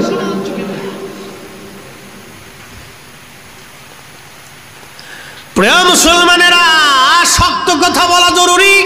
সামাজিক ব্যাধি দিন দিন বাড়তেছে আমাদের মধ্যে। এইগুলি যদি এখনই নিরূপণ করা না যায়, ধ্বংস করা না যায়, সামনের দিনগুলি আমাদের জন্য ভয়াবহ আসবে। পৃথিবীটা আমাদের জন্য পরীক্ষা। আপনার প্রত্যেকটা সন্তানকে সমান চোখে দেখতে হবে, সমান চোখে দেখতে হবে। মেয়ে হোক, আল্লাহর নবী বলছেন সমান চোখে দেখতে হবে, ভিন্ন চোখে দেখার কোনো সুযোগ নাই, ভিন্ন চোখে দেখার কোনো সুযোগ নাই। প্রিয় নবীর উম্মতেরা খুব সাবধান। মানুষদেরকে ভালো কাজের দিকে দাওয়াত দাও। তা'মুরুনা বিল মারুফি ওয়া তানহাউনা আনিল মুনকার। মানুষদেরকে খারাপ কাজ থেকে ফিরাও। খারাপ কাজ থেকে ফিরানোর রীতি হলো তিনটা। এক নম্বর, যদি পারেন হাত দিয়ে ফিরাইতে হবে, যদি তা না পারেন জবান দিয়ে ফিরাইতে হবে, যদি তা না পারেন অন্তত অন্তর দিয়ে ঘৃণা করতে হবে। খারাপ কাজ থেকে মানুষকে ফেরানোর তিনটা পদ্ধতি। যদি পারেন হাত দিয়ে ফিরাবেন, যদি তা না পারেন তো জবান দিয়ে ফিরাইতে হবে, যদি তা না পারেন অন্তত হৃদয় থেকে ঘৃণা করতে হবে। প্রিয় মুসলমান, খুব সাবধান। আল্লাহর দুনিয়ার থেকে কবর দেশে চলে যাব, হিসাব আল্লাহর দরবারে দিতে হবে। বাপ, হিসাব আমাদেরকে দিতে হবে, হিসাব আমাদেরকে দিতে হবে। মুসা আলাইহিস সালাতু ওয়াস সালামের দরবারে আল্লাহ রাব্বুল আলামিন আমার নবীর প্রশংসাই করলেন। কারণ কি? শুধু নবীর প্রশংসা করেন নাই, এই উম্মতের প্রশংসা আল্লাহর নবী করলেন। আল্লাহ এই উম্মতের প্রশংসা করলেন। একবার আওয়াজ তুলে বলা যাবে কি মারহাবা?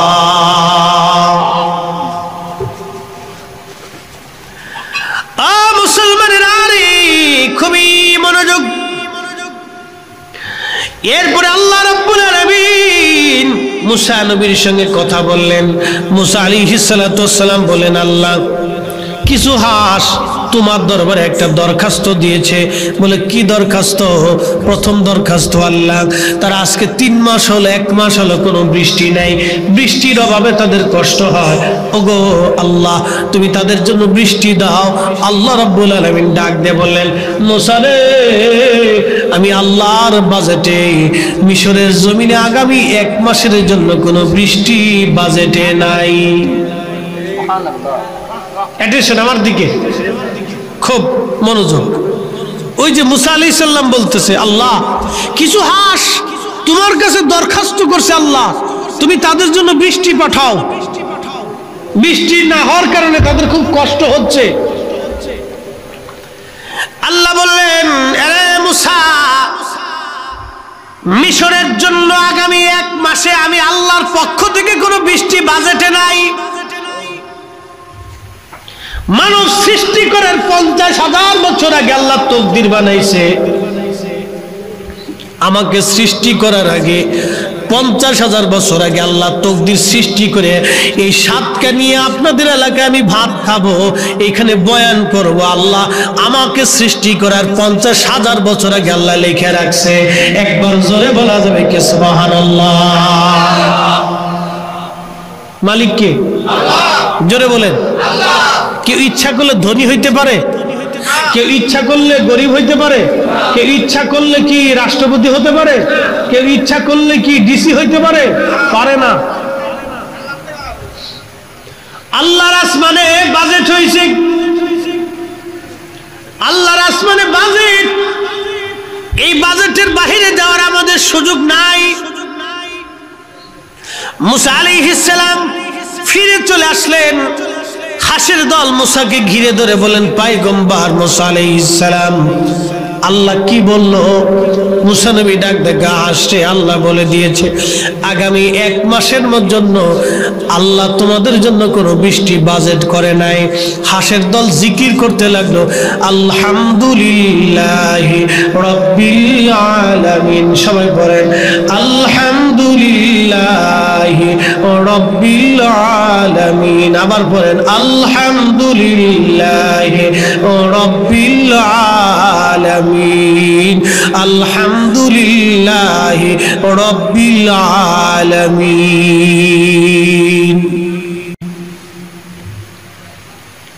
মুসা আলাইহিস সালাম বাড়ির দিকে রওনা দিছে, এমন সময় আকাশে মেঘ ডাক দিয়ে বসছে, ঘুম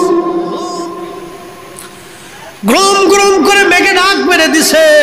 কিছুক্ষণের মধ্যে সারা আকাশ কালো হয়ে গেল, অঝর দ্বারা বৃষ্টি নামা শুরু হয়ে গেল।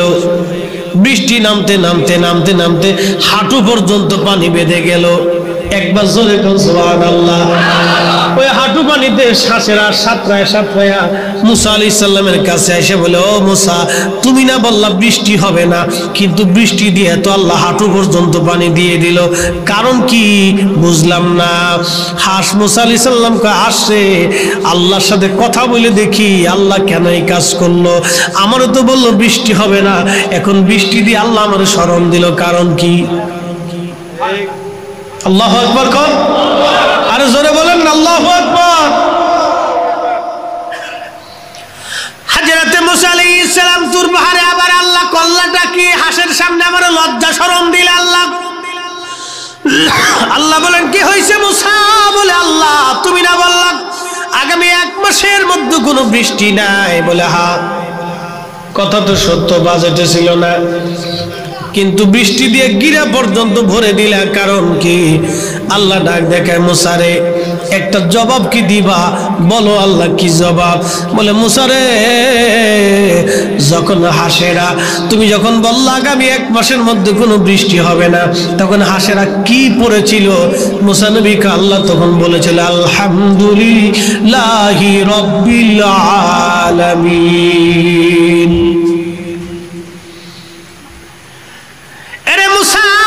বৃষ্টি কি পাইছিল না?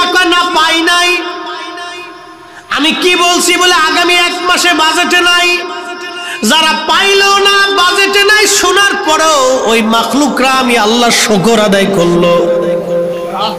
সুবহানাল্লাহ। কি আসতে না জোরে? আরো জোরে বলেন আল্লাহু আকবার। আমরা তো খাওয়ার পরে আলহামদুলিল্লাহ ভুলে যাই। আবার কিছু মানুষ আছে যদি সুন্দর করে রান্না করে খাওয়ান আর কোন রকম একটু খাওয়ায় যদি কমতি পড়ে, তাহলে আপনারা গাইলিয়ে গোষ্ঠী উদ্ধার করে দাওয়াত দিতে খাওয়াইতে পারছে না। আমার ফরিদপুরের ভাষায় বলতেছে, দাওয়াত দিতে খাওয়াইতে পারলো না, কিসের দাওয়াত দিছে? এরকম কিছু মানুষ আছে, মনে করবেন এগুলি কুত্তার চাইতেও খারাপ। হ্যাঁ ঠিক, আসতে গলকে জোরে কর, কুত্তার চাইতেও খারাপ। বলে, হুজুর এই কথা কেন বললেন? কুত্তারে ফসা গলা দেওয়ার পরে কুত্তা খাইয়ে আপনার সামনে মাথাটা এমনি লুয়াইয়া, লেজটা লুয়াইয়া আপনার শুকরিয়া করে খায়, আপনি যা খাওয়াইছে না, কি সুন্দর খাবার খেয়েছি। কুত্তাও শুকর করে। আল্লাহর পক্ষ থেকে বান্দার জন্য যা আসে ওটাতে শুকরিয়া আদায় করতে হয়। বাপ কথা বলেন ঠিক না বেঠিক? হাসের দলেরা কই কইছে, মুসা নবী কয় ওরা তো জিকির করছে আলহামদুলিল্লাহি রাব্বিল আলামিন। আল্লাহ কয় আমার নিয়ামত পাইলো না, পাওয়ার আগে শুকর করলো। আমি আল্লাহকে ওয়াদা করেছিলাম লা ইন শাকারতুম লাযিদান্নাকুম ওয়া লা ইন কাফারতুম ইন্না আযাবি লাশাদীদ।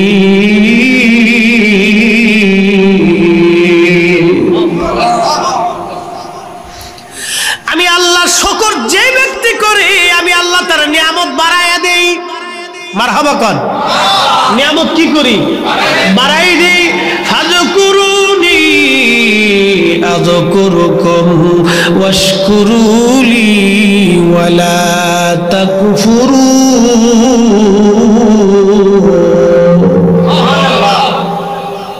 আমি আল্লাহর জিকির করো, আমি আল্লাহ তোমার জিকির করব। আমি আল্লাহর শুকর করো, তুমি না শুকরিয়া কইরো না। ভাইজান, এই পায়ে হাত দিয়ে বলে যাইতেছি, রিজিক কিন্তু দুনিয়ার পার্লামেন্টে হয় না। পায়ে হাত দিয়ে বলে যাচ্ছি বন্ধু, রিজিক কিন্তু দুনিয়ার কোন নেতা মাতবার আপনাকে দেয় না। রিজিক যিনি বরাদ্দ করেন তিনি আল্লাহ, আল্লাহ, আল্লাহ, আল্লাহ। অতএব রিজিক পাইতে হলে ওই আল্লাহর কদমে সেজদা দেওয়া লাগবে, সেজদা দেওয়া লাগবে, সেজদা দেওয়া লাগবে, সেজদা দেওয়া লাগবে। ওই রিজিক যদি বাড়াইতে চান তো বাবা মার খেদমত করেন। দুনিয়াতে তিনটা নিয়ামত আপনি পাবেন বাবা মার খেদমত যদি আপনি করেন। এক নম্বর নিয়ামত, আপনার হায়াত কখনো নষ্ট হবে না। দুই নম্বর নিয়ামত, আপনার রিজিক কোনোদিন কমবে না। তিন নম্বর নিয়ামত, আপনার ইজ্জত কোনোদিন কমবে না যদি বাবা মার খেদমত আপনি করে যান। দুনিয়া থেকে তিনটা নিয়ামত আপনি পাবেন। এক নম্বর রিজিক কমবে না, দুই নম্বর হায়াত নষ্ট হবে না, তিন নম্বর আপনার ইজ্জত নষ্ট হবে না। আল্লাহ ইজ্জত বাড়াবে, রিজিক বাড়াবে, হায়াত বাড়াবে। একবার জোরে বলা যাবে কে সুবহানাল্লাহ। কিন্তু শর্ত একটা, বাবা মার খেদমত করে যাওয়া লাগবে, খেদমত করে যাওয়া লাগবে।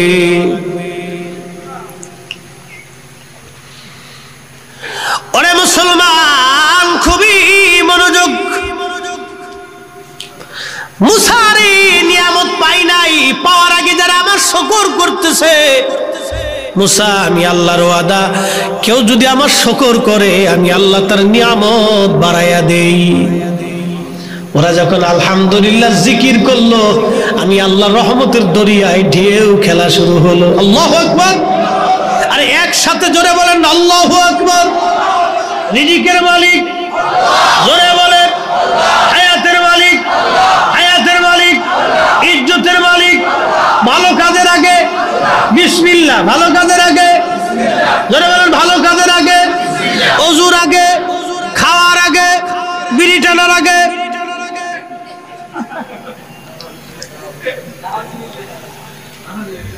এইবার বিসমিল্লাহ করলেন না কে? করে বা তাহলে বোঝা গেল এটার আগে বিসমিল্লাহ নাই, তাহলে এটা খাইতেও খাওয়ার দরকার নাই। কি কথা কর না কেন?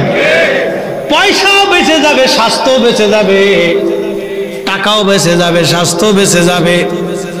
যেটার আগে বিসমিল্লাহ না, এটা সারা লাগবে ভাইজান, বুঝে যাওয়া লাগবে। তাহলে রিজিকের মালিক আল্লাহ। দুনিয়ার কোথা থেকে রিজিক বরাদ্দ হয় না, ওই আসমান থেকে রিজিক বরাদ্দ হয়। আল্লাহ বলছেন ওয়া তারযুকু মান তাশাউ বিগাইরি হিসাব।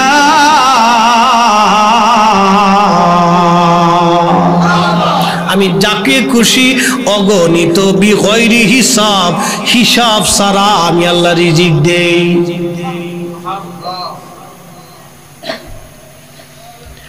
আমি হিসাব ছাড়া রিজিক আমি আল্লাহ দেই, রিজিক আল্লাহ দেই। হিসাব ছাড়া আমি আল্লাহ রিজিক দিই, যাকে খুশি তাকে দিই। পরীক্ষা, লিয়াবলুয়াকুম, রিজিক দিয়ে আল্লাহ পরীক্ষা করে। কারো কাছ থেকে আবার রিজিক নিয়ে আল্লাহ পরীক্ষা করে, দেখি আমার বান্দা আমার দলে থাকে কিনা। এটাও পরীক্ষা। বাজানো আমার খুব সাবধান। এই জন্য আমাদেরকে হযরত মুসা আলাইহিস সালাম আল্লাহ ডাক দিয়ে বলেন, মুসা রে, বৃষ্টি রহমতের দরিয়ায় ঢেউ খেলে গেল। আমি আল্লাহর দরবার থেকে তাদের জন্য আমি আল্লাহ বৃষ্টি দিয়ে দিলাম, এত পরিমাণে দিলাম, একবারে গিরা পর্যন্ত বৃষ্টি দিয়ে দিলাম। মুসা রে, আমার বাজেটে ছিল না, কিন্তু ওদের জিকিরের কারণে আমি আল্লাহর ওয়াদা আমি খেলাপ করতে পারি না। আমি আল্লাহ ওদের জন্য রিজিক পাঠিয়ে দিয়েছি। বন্ধুরে, রিজিক যদি পাইতে চান তাহলে অবশ্যই রিজিকের মালিকের পিছনে দৌড়াইতে হবে। ওই মালিকের পিছনে দৌড়ান যে মালিক বরাদ্দ করে। আমরা তো অনেক সময় ভুল করি। ওই যে বললাম চাচার কবর কোথায় আর চাচি কান্দে কোন জায়গা, পাবেন কোথায় আর খুঁজেন কোন জায়গা? পাবেন যার কাছে, চাইতে হবে তার কাছে। ওরে মুসলমান, এই পবিত্র সোহাদায়ে কারবালার মাহফিল, সোহাদায়ে কারবালার স্মরণের মাহফিল, কারবালার দুটি আলোচনা করে আমি শেষের দিকে চলে যাব। বাংলাদেশের হাজার হাজার মসজিদে এই পবিত্র মুহররম মাসে কারবালার ওয়াজ হয় নাই। বাজানো, এর থেকে বোঝা গেল বাংলাদেশে এখনো হাজার হাজার বেঈমানের অভাব নাই। কথা বলে আপনারা ধন্য, সোহাদায়ে কারবালার মাহফিল আপনারা সাজিয়েছেন, সাজাইয়া প্রমাণ করেছেন ইয়া রাসূলুল্লাহ আপনার আওলাদদেরকে আমরা ভালোবাসি, ভালোবাসার জন্যই আমরা টাকা খরচ করেছি, ভালোবাসার জন্যই মাহফিল সাজিয়েছি, উলামা একরাম দাওয়াত করে আমরা বয়ান শুনেছি। হে রাসূল তোমায় ভালোবাসি, অন্তরে শুধু মুখে নয়, জান্নাতের আশা নয় হে রাসূল, জাহান্নাম কেউ ডরি না। তোমায় পাওয়ার আশায় মন ছুটে যায় মদিনায়, তোমায় পাওয়ার আশায় মন ছুটে যায় মদিনায়, ইয়াশিকে দিদার দাও না আর দূরে থাকিও না, এ আশিকে দিদার দাও না আর দূরে থাকিও না। হে রাসূল তোমায় ভালোবাসি, অন্তরে শুধু মুখে নয়, জান্নাতের আশায় নয় হে রাসূল, জাহান্নাম কেউ ডরি না।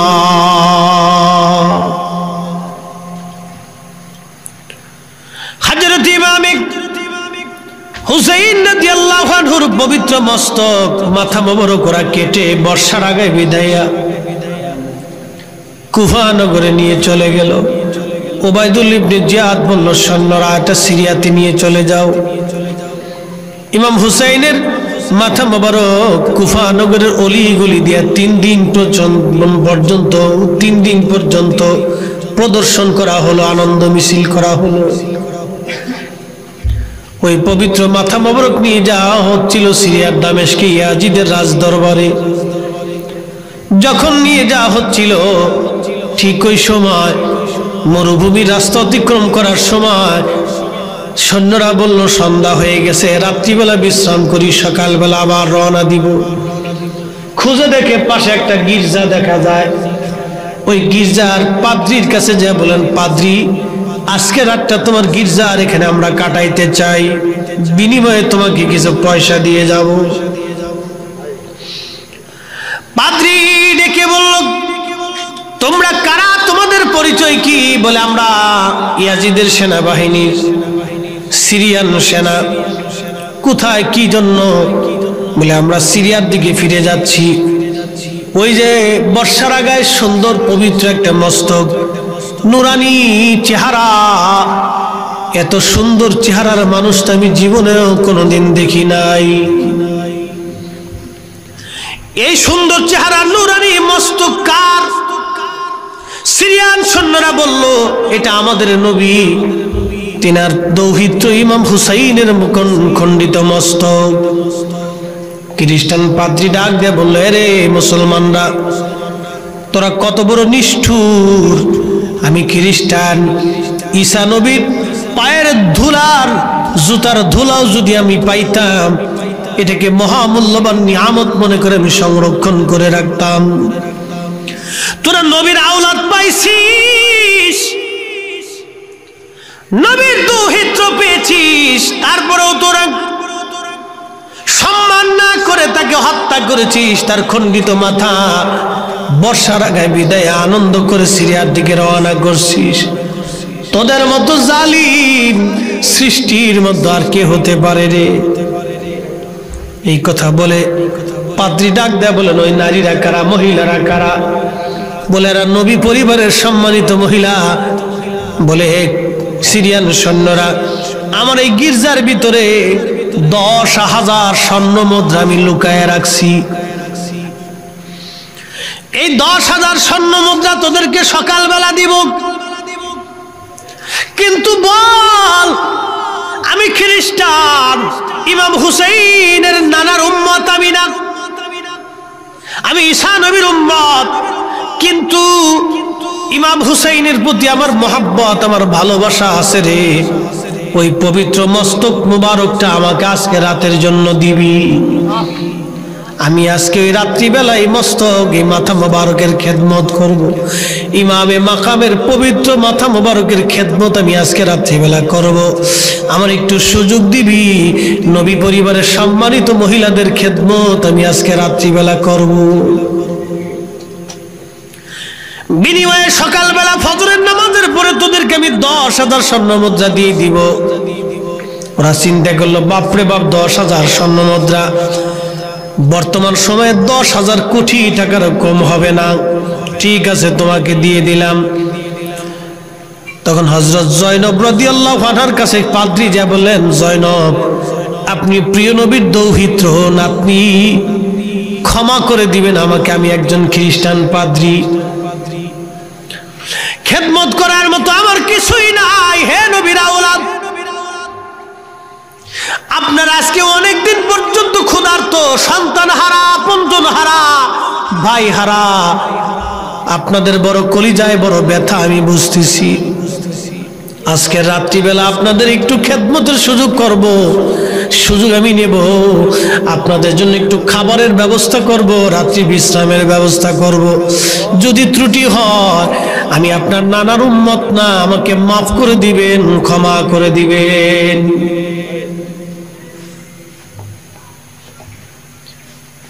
ও নবীর উম্মত, একজন খ্রিস্টানের কলিজার ভিতরে নবীর ভালোবাসা এসে গেল।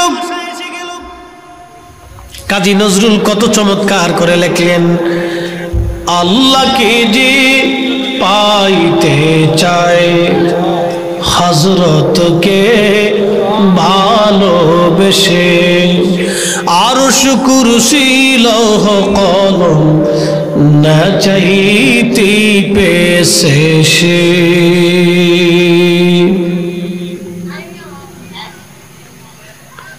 তৌহিদেরই মুর্শিদ আমার, মুহাম্মাদের নাম মুর্শিদ, মুহাম্মাদের নাম। সেই নাম জপলে বুঝতেই পারি, ওই নাম জপলে বুঝতেই পারি, খুদারি কালাম মুর্শিদ, মুহাম্মাদের নাম।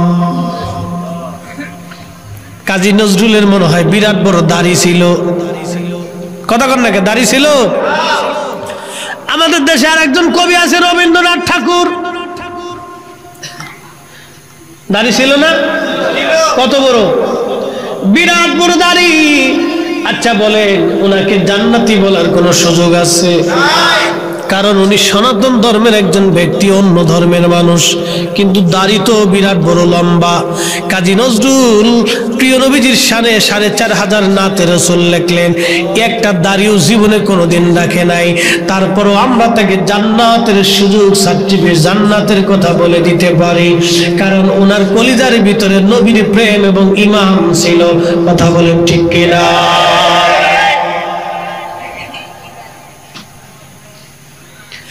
ঈমান ঈমান ঈমান ঈমান ঈমান ঈমান। খ্রিস্টান পাদ্রী নবীর প্রেম এসে গেল অন্দর মহলে। নবী পরিবারের মহিলাদেরকে পাঠিয়ে দিলেন আর মহিলাদেরকে দায়িত্ব দিয়ে দিলেন সেবা করার জন্য। পবিত্র মাথা মোবারক নিয়ে চলে আসলেন নিজের রুমে। রুমের ভিতরে সুন্দর করে বিছানার উপরে স্বর্ণের প্লেটের উপরে রাখলেন পবিত্র মাথা মোবারক। জান্নাতি যুবকদের মাথা মোবারক, জান্নাতি যুবকদের সর্দারের মাথা মোবারক রাখলেন স্বর্ণের প্লেটের উপরে। মশক ভরে পানি আনলেন, পানি এনে পানি মাথায় ঢাললে মাথার চুল মুখ দাড়ি মোবারক রক্তে রঞ্জিত ছিল, ধুয়ে ধুয়ে পরিষ্কার করতে লাগলেন।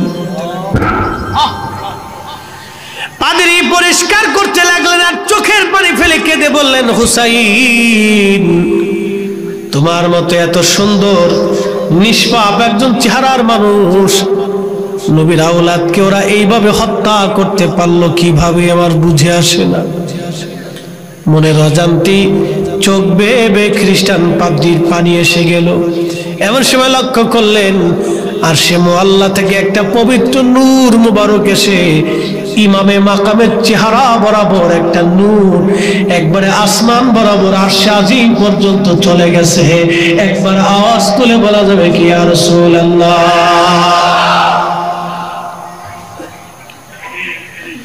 এই পবিত্র নূরের আলোতে ওই খ্রিস্টান পাদ্রী নূরের আলোর দিকে তাকাইলেন। নূরের আলোর দিকে তাকানোর পরে ওই নূরের আলোতে আশ্চর্য অনেক নিদর্শন। খ্রিস্টান পাদ্রী সারাটা রাত পার করে দিয়ে মনের অজান্তেই জবান থেকে বের হয়ে গেল লা ইলাহা ইল্লাল্লাহু মুহাম্মাদুর রাসূলুল্লাহ সাল্লাল্লাহু আলাইহি ওয়াসাল্লাম। তুমি মোদের আশার আলো, তাই তো তোমায় বাসি ভালো বলে, তুমি মোদের আশার আলো, তাই তো তোমায় বাসি ভালো। হৃদয় নামের ফুলদানিতে, হৃদয় নামের গেথে রেখেছি প্রেমের মালা। ইয়া রাসূলুল্লাহ ইয়া হাবিবাল্লাহ, ইয়া রাসূলুল্লাহ ইয়া রাসূলুল্লাহ।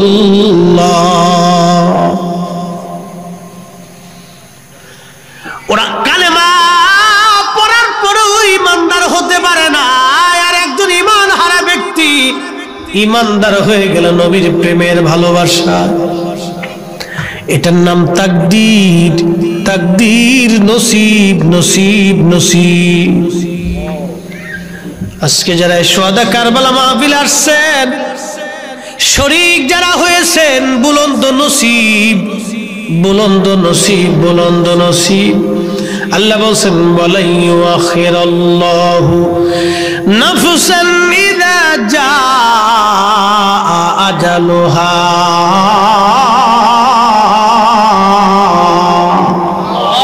বান্দারে তোমার হায়াত যখন শেষ হয়ে যাবে, এক সেকেন্ড আগেও না পরেও না, তোমাকে অবশ্যই আমি আল্লাহর কাছে চলে আসতে হবে। যেইভাবেই হোক পৃথিবী ছেড়ে চলে যেতে হবে, চলে যেতে হবে, চলে যেতে হবে, চলে যেতে হবে শূন্য হাতে, খালি হাতে। ভাই বন্ধু আপনজনা সঙ্গে তোমার কেউ যাবে না রে। ও তোর খালি হাতে একা পথে, ও তোর খালি হাতে একা পথে যাইতে হবে মনোবেরি। দেখ না মন ঝাঁক মারি দুনিয়াদারি। ও তোর পিছে পিছে ঘুরছে সমন, কোন দিন জানি তোর হয় সমন জারি, দেখ না মন ঝাঁক মারিয়ে দুনিয়াদারি।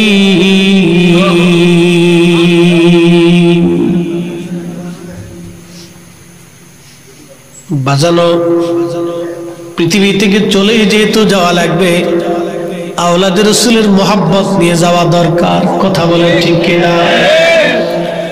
দুনিয়া থেকে কবরে চলে যেতে হবে, হুসাইনি পতাকা নিয়ে কবরে যাওয়া দরকার। দুনিয়া থেকে কবরে চলে যাওয়া লাগবে, নবীর হামদের পতাকা নিয়ে কবরে যাওয়া দরকার। নবীর ভালোবাসা নিয়ে কবরে যাওয়া দরকার, নবীর পক্ষ নিয়ে কবরে যাওয়া দরকার। এরে যুবক, তুমি কার পিছে দৌড়াও? কোন সংগঠনের পিছনে দৌড়াও? কোন দলে দৌড়াও? যেই দলে নবীর শান নাই, আমি ফরিদি সেই দলে নাই। কথা বলেন ঠিক না বেঠে? যেই দলে ইমাম হুসাইনের গান নাই, সেই দলে আমি নাই। কথা বলেন ঠিক? যে বা যারা ইয়াজিদের প্রশংসা করে, ওর সুন্দর দাড়ি থাকতে পারে, গায়ে জুব্বা থাকতে পারে, মাথায় চমৎকার সুন্নতি টুপি থাকতে পারে, আল্লাহর কসম ওরে এক সেকেন্ডের জন্য আমি মানি না।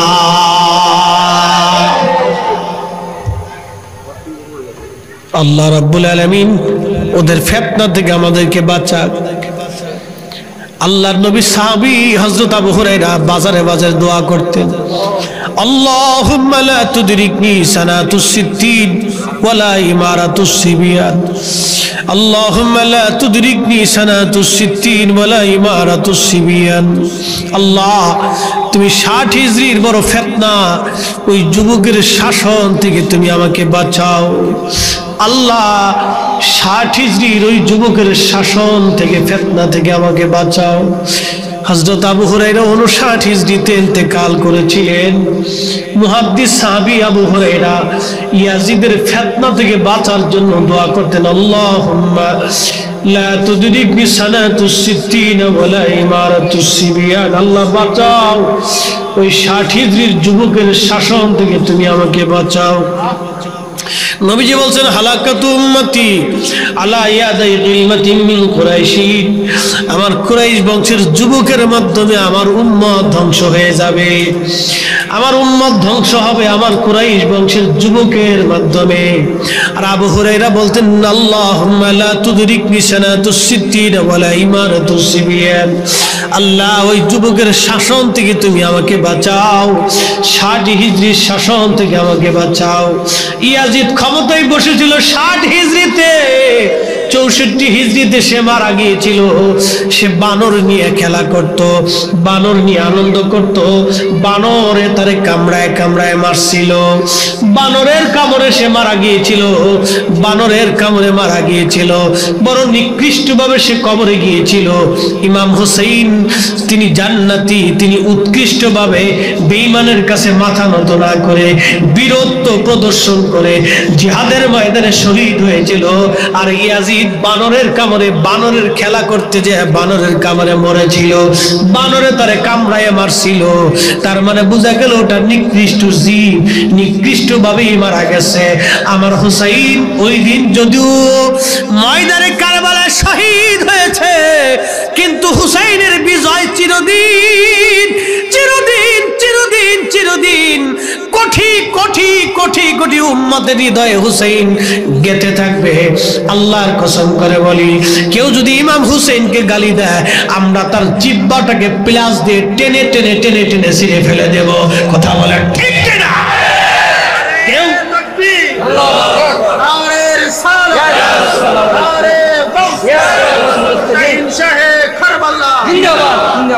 কেউ যদি ইয়াজিদকে গালি দেয়, তাহলে আমাদের কলিজায় মজা লাগে। কথা বলেন ঠিক কিনা? আমাদের ভালো লাগে কিনা? এই জোরে বলেন, ইয়াজিদকে গালি দিলে ভালো লাগে কিনা? শান্তি লাগে কিনা? কিন্তু আজকে ওরা কারা? খুদার ঘর মসজিদে, যে মসজিদের মিম্বার নবীর জন্য, যে খুদার ঘর মসজিদ নবীর জন্য, যে আযান নবীর জন্য, যে নামাজ নবীর জন্য, যে কালিমা নবীর জন্য, যে আযান নবীর জন্য, যে ইকামত নবীর জন্য, যে মুসল্লা নবীর জন্য, যে তাশাহুদ নবীর জন্য, যে কিরাত নবীর জন্য,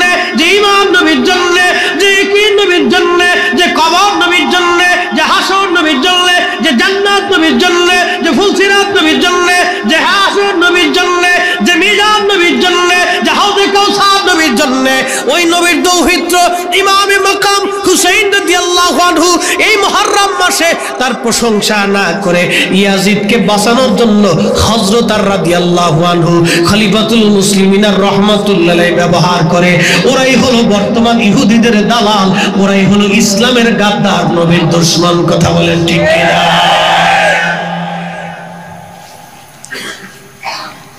প্রিয় মুসলমান, আমার ওয়াজ শেষ, লম্বা কথা বাড়াবো না। হাজিরিন, আপনাদের মাঝে এসে দীর্ঘ সময় সর্ববিষয়ে আলোচনা তুলে ধরেছি। আমার কথাটা বাড়ি পর্যন্ত নেওয়ার চেষ্টা করবেন বন্ধু। প্রত্যেক বছর সবসময় আমাদের আসার সুযোগ হয় না। রহমতুল্লাহ বারবার যোগাযোগ করছে, আপনারা সুন্দর করে একটা বাগান সাজিয়েছেন।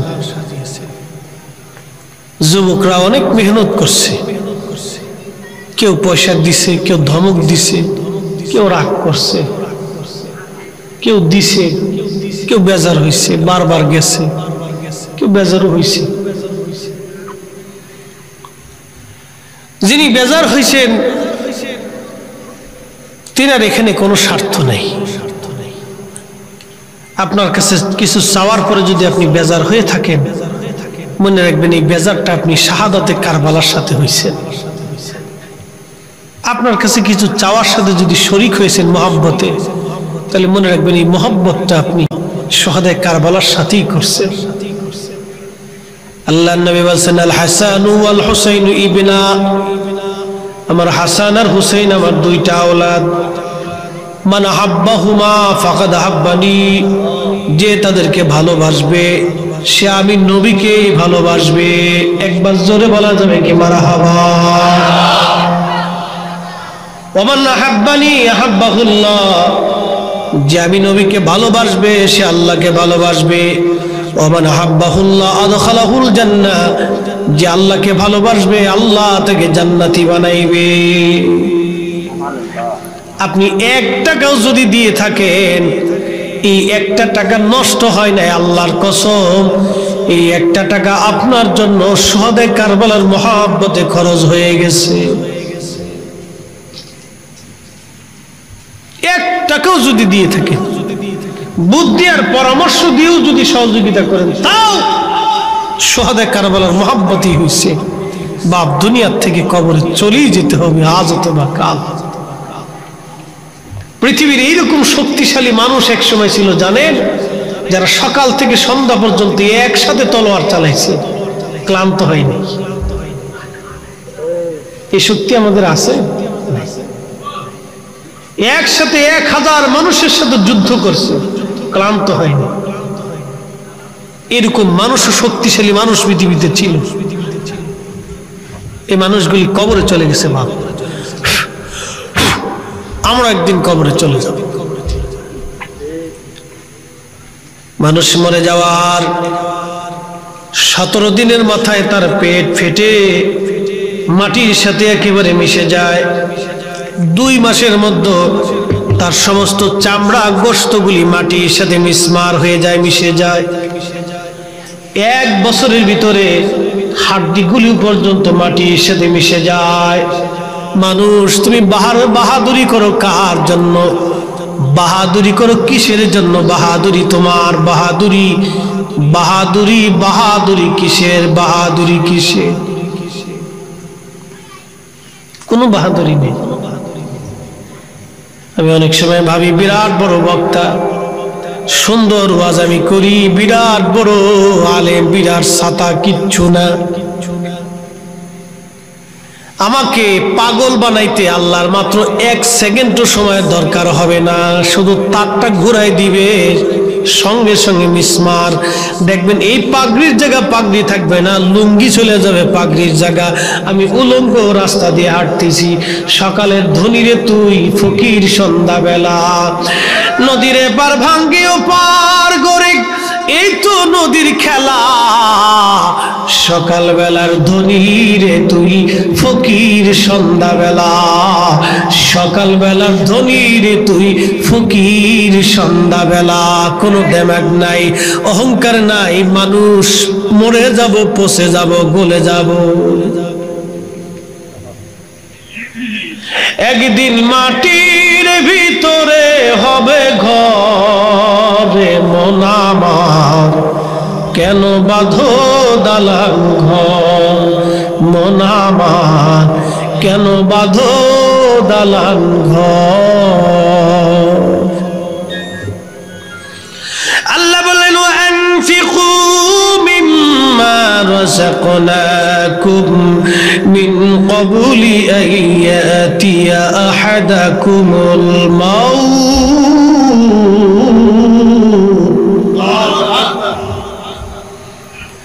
এরে বান্দা, তোমাকে আমি আল্লাহ রিজিক দিয়েছি, সম্পদ দিয়েছি, টাকা দিয়েছি, পয়সা দিয়েছি, বিবি দিয়েছি, আমি তোমাকে সম্পদ দিয়েছি রে বান্দা, সম্পদ দিয়েছি। এই সম্পদ থেকে তোমার মরণ আসার আগে তুমি ব্যয় করো, মৃত্যু আসার আগে তুমি আমি আল্লাহর পথে খরচ করো। মৃত্যু আসার আগে তুমি খরচ করো, মরণ আসার আগে মরণ মরণ মরণ। আপনাদের চট্টগ্রাম থেকে ঢাকাতে যায়, ঢাকা থেকে চট্টগ্রাম আসি, মিনিমাম 250 কিলো রাস্তা গাড়ি দাবড়াইতে হয়। মাহফিল থেকে যাওয়া আসা দিয়ে আমাদের মিনিমাম হলো 600 কিলো রাস্তা গাড়ি দাবড়াইতে হয়। 600 কিলো রাস্তা, 600 কিলো দাবড়াইয়া তারপরে বাসা পর্যন্ত যাই। কত রজনী, কত রাত, কত দিন বিশ্ব রোডে মানুষের লাশ দেখেছি। গত বছর মাহফিলে প্রত্যেক রাত্রিবেলা অ্যাক্সিডেন্ট দেখেছি, প্রত্যেক রাত মানুষের লাশ দেখেছি। গা শিহরি উঠে, পশম খাড়ায় যায়। আপনারা যখন ঘুমান, আমরা তখন রাত্রিবেলা রাস্তায় চলি। ও মুসলমান, ও মুসলমান, নিজেকে যদি প্রশ্ন রাখেন আমি অমুক, আমি তমুক, মাঝে মধ্যে হসপিটালে যাবেন, যদি নিজেকে বেশি পাপিষ্ট মনে হয়, গোরস্থানের পাশে যে দাঁড়াইয়া জিজ্ঞেস করবেন, এ গোরস্থান, তোমার কোলে কে ঘুমাইছে? গোরস্থান জবাব দিলে, আমার এই গোরস্থানের ভিতরে বহু আগের একজন জমিদার আছে, আমার এই গোরস্থানের ভিতরে বহু আগের এক জুলুমবাজ আছে, খালি মানুষের জমি খাইতো, মানুষের জমিগুলি নকল দলিল দিয়ে কেড়ে কেড়ে নিয়ে যাইতো। আজকে আমার এই গোরস্থানের ভিতরে তার জায়গা হয়েছে, মাটির সাথে আজকে মিশে গেছে, কবরের ঠিকানাও নাই। সেই জমিগুলি আজকে অন্যের হয়ে গেছে, সেই জমিগুলি তার আর নাই। আজকে সে আল্লাহর দরবারে চলে আসছে, মাটির সাথে মিশে গেছে। গোরস্থানকে জিজ্ঞেস করবে, গোরস্থান তোমার মধ্যে কি আছে? বলে, আমার ভিতরে আল্লাহওয়ালা বান্দা আছে, যারা দুনিয়াকে লাথি মেরে আল্লাহ নবীর গোলাম হয়ে কবরে চলে আসছে। আজকে তারা আল্লাহ নবীর সঙ্গে জান্নাতে ঘোরাফেরা করতেছে। একবার আওয়াজ তুলে বলা যাবে কি সুবহানাল্লাহ? ওয়া শেষ।